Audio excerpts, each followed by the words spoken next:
So I'm with my physical therapist, Monica, here. Say hello. So I'm gonna run you guys through kind of exercises she's had me do in my first trimester, and I'll try to do this by trimester or whatever I can figure out. But we're gonna go through and she'll explain maybe while you film me or something, kind of why I'm doing it and if it's preventing or whatever. I also have injuries, so we'll kind of just run through that and show you guys, for anyone who's pregnant, do some of these to help you recover and kind of all the things. So a lot of moms that I've worked with begin to have pain or injuries throughout their pregnancy because their center of gravity is changing and their body's not used to that. So a lot of the work that we do with Jamie in the beginning is to prepare her for that center of gravity change and get her very specific muscles ready to be able to hold her in an upright position. So you're not like leaning backwards or, you know, because you're gonna have like what, 20, 30, 40 pounds at one point. Yeah. Can't wait. So yeah, we're gonna get, so I'm not leaning one way or the other, I'm like straight all the time, right? Yeah. Okay. And those two most common areas are low back and neck pain. So this exercise is an Eldoa, and it will lengthen the back of her neck and also give her some strength. So let's lift your legs up. Knees are hip width apart. And then engage the abdominal muscles, press your lower back down into the table, keep your chin tucked, eyes stay open, gazes down, lift your arms up towards the ceiling. External rotation of your shoulders, so palms towards the ceiling, fingers towards the feet, keep your chin tucked. And then this is the position. So we hold this for 1 minute. She's keeping her abs on. It's so hard. Toes are in a toe pull position. This so is harder than it looks, I swear. Oh my God. There's also a part where we could lift the head. We're not going to lift the head today, but keep that chin tucked down. Eyes are open. Look at your chest. Keep your belly or your abs engaged and your lower back pressing into the table. So I'm pushing my spine into the table, essentially. Yes, and she's actually allowing the shoulder blades to wrap around the ribs, which is not something that we teach all the time. There we go. Think about stacking and then pressing through the heels of your hands. Reach those fingers open. We're almost done. Oh my God. Legs are great. Abs still turning on. Gaze is down. Back of your neck is long. Hold for 5, 4, 3, 2, 1, and then slowly release. Oh my God. My feet like went cold. Oh my God. I hate that one the most. It looks the easiest. Let your head roll right and left. Yeah, it looks like you're doing nothing, but it's a lot of cues to track and a lot of strength to. It's almost like being on all fours, but reverse. Yeah. Oh. So along the same thread of making sure that you're not injuring parts of your body with your center of gravity changing, we are going to strengthen the deep neck flexors in her neck. So she's going to stay in this hook lying position, chin tucked, and then super, super small lift of the back of your head away from the table. It's like a millimeter or two. Try to keep your jaw relaxed. You can barely see that her head is lifted. You can't see that her head is lifted. And I tell people, keep your hair on the table. 3, 2, 1, and release. Easy, medium, hard. Medium. Okay, we want this to stay in the medium range. So you can strain those neck muscles really easily. So you don't want any shaking or pain when you do this. Let's do it again. Chin tucked, shoulder blades pinched together a little bit, jaw relaxed, and a teeny, teeny, tiny little lift. Good. So we're strengthening these muscles right in the back of her neck. Jaw relaxed. 3, 2, 1, and release. Okay, chin tucked. We're creating that double chin. Good, teeny, teeny, tiny little lift. So it's right underneath the back of her neck. Right there is lifting. She's working the deep neck flexors right in front of the spine. 4, 3, 2, 1, and release. So should I only do like free? Yeah, and so really what we want to make sure is that you're not straining too much through here.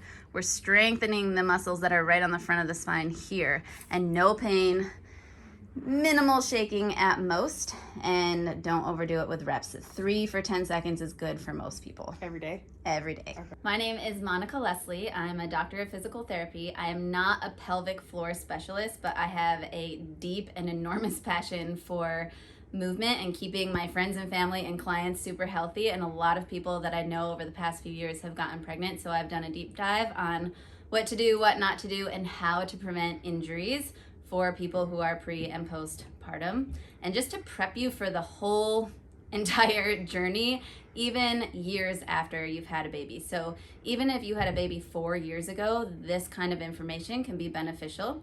I have a lot of deep training in somatic and neuroplasticity movement, myofascial decompression, and a laundry list of other stuff. I take everything and combine it into how I work with clients and how I create my programming. So this is comprehensive, and the idea is to allow you to feel good in your body for as long as possible while you're pregnant, and then recover as quickly as you're able based on whatever happened during your journey of being pregnant and whatever goals you have moving forward. And she loves me, and this is why she's doing it. Okay, so we have Jamie doing a Kegel exercise, so super basic to start. She's going to engage her pelvic floor muscles, hold for a moment, release, and simply repeat. Am I doing which level?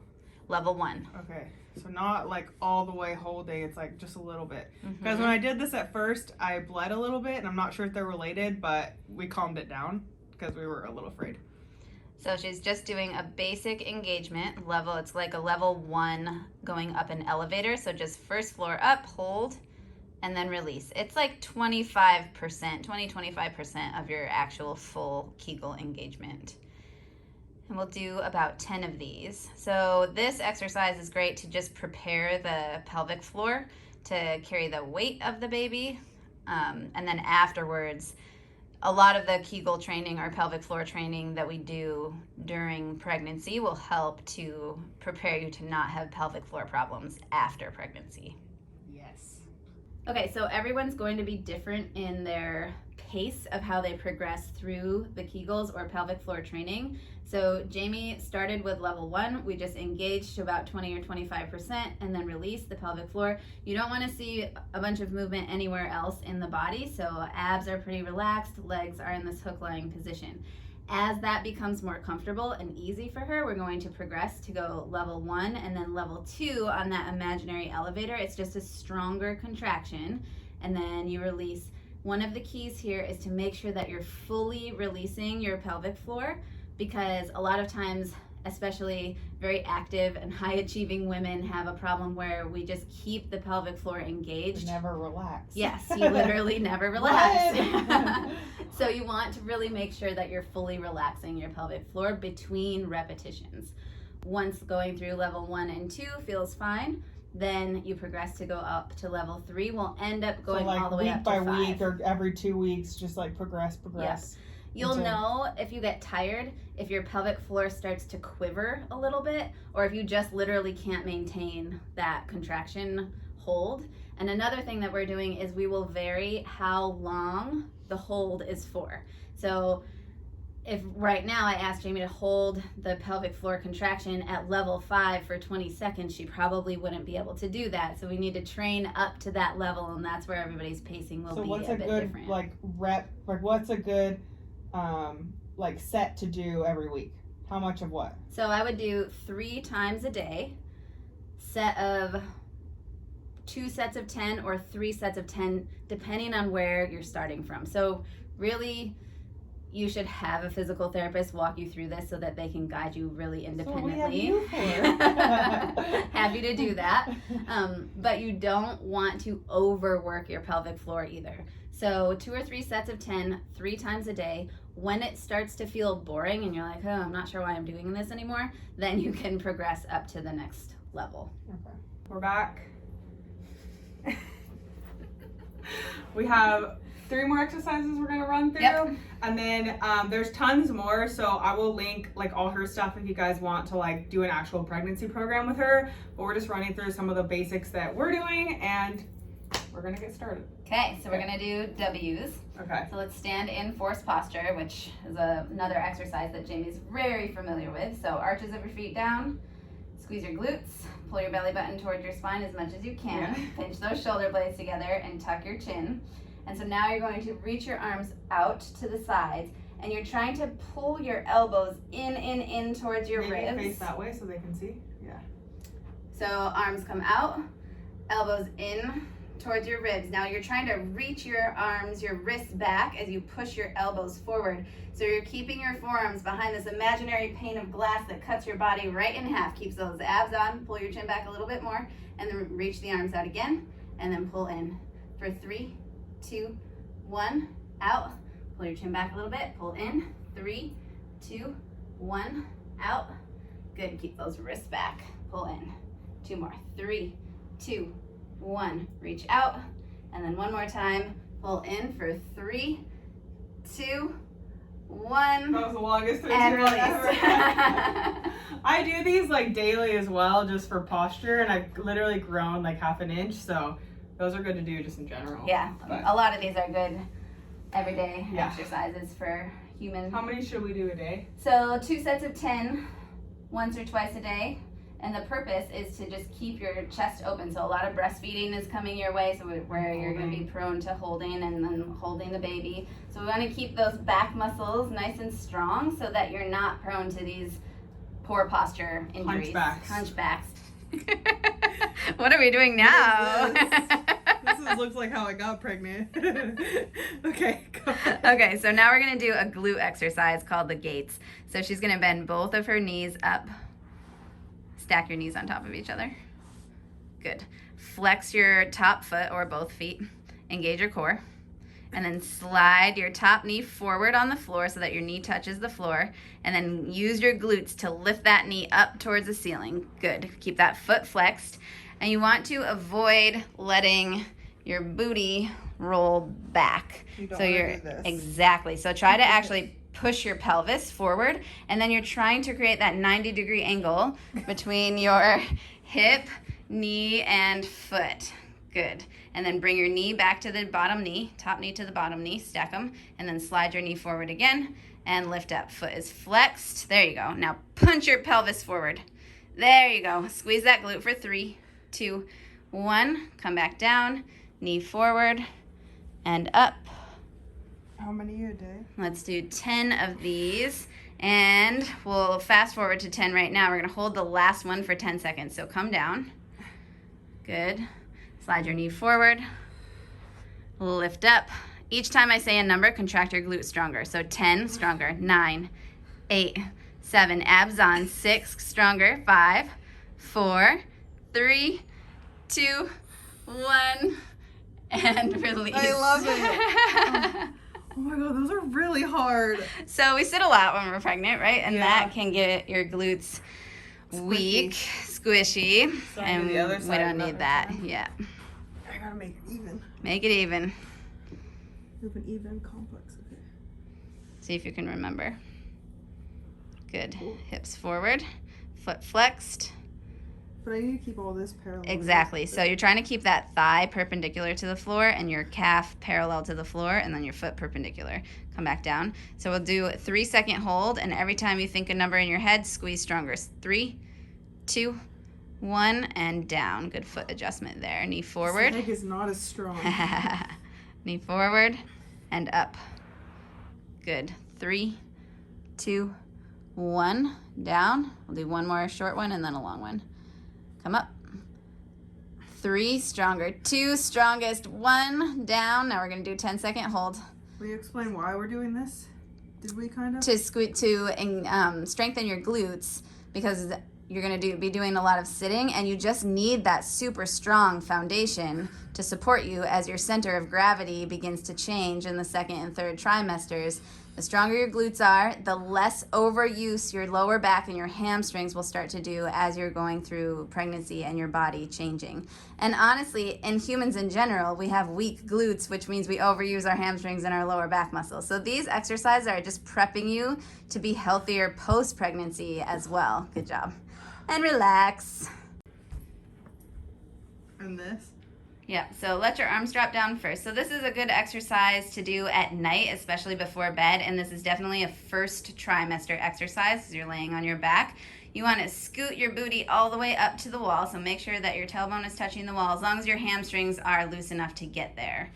Then turn your toes in towards each other and imagine there's a 2 fingers width between your toes. Then pull your toes towards your face. So your heels are out, toes are in. Slide those toes a little bit closer together. Point them in. There you go. Good.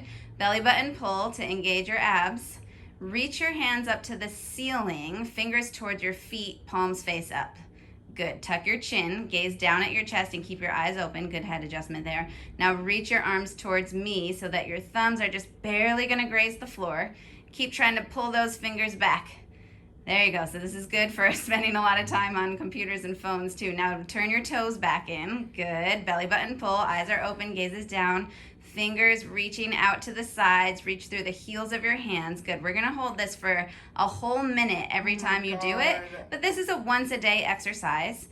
And it lengthens the vertebrae in your lower back, or it creates space between the vertebrae and your lower back specifically, but it's a really good exercise to do for your entire spine. So from the side, she's got her lower back is pulling down towards the floor because those abs are engaged. Keep those wrists extended. Eyes stay open. Toes pointing towards each other. Do people close their eyes? Sometimes, yeah. Good. Give us a smile. Hold for 3, 2, 1, and release. The longest minute of my life. Good job. And then to get out of it, just carefully bend your knees, and you'll just roll to your side and push yourself up into standing. Feels really, really good. It actually, honestly, I like just sitting like this a lot. Like I stretched a lot like this at the gym. So this also, just laying with your legs up the wall like this is very good for your immune system. It helps to stimulate lymph flow. So sometimes when you're pregnant, you can start to hold water weight in your ankles and in your lower legs because they're against gravity all day. So literally just laying in this position and relaxing for a few minutes can help to stimulate that immune system and just make you feel better. And yeah, stop that pooling of fluid in your lower legs, which none of us love. Okay, so this is kind of wrapping up our first trimester exercises. If you guys have more questions, you can email Monica. She has tons of great programs that I've been doing for like 2 years now, almost. They're great. They've literally fixed so many of my issues. Well, there's a lot. But yeah, she's great. She has tons of information. She like just does so many courses. She knows everything pretty much. She's like my mom. But yeah, so we're gonna maybe turn this into a program that she might have on her website to purchase, or we'll kind of figure that out. If you guys have more questions, just let us know. I guess that's kind of it, yeah? Yeah, and if you have more questions as we continue to make videos and you want us to show something, ask for it and we'll make it. Definitely. We're going to do these for each trimester, so we'll have 3 total. There's way more exercises you can actually do. We're just kind of showing you guys the base ones that I was able to do because I was sick for the first like month. So don't take it too hard on yourself if you can't do them all. Just relax, but welcome to our little pregnancy situation. Bye!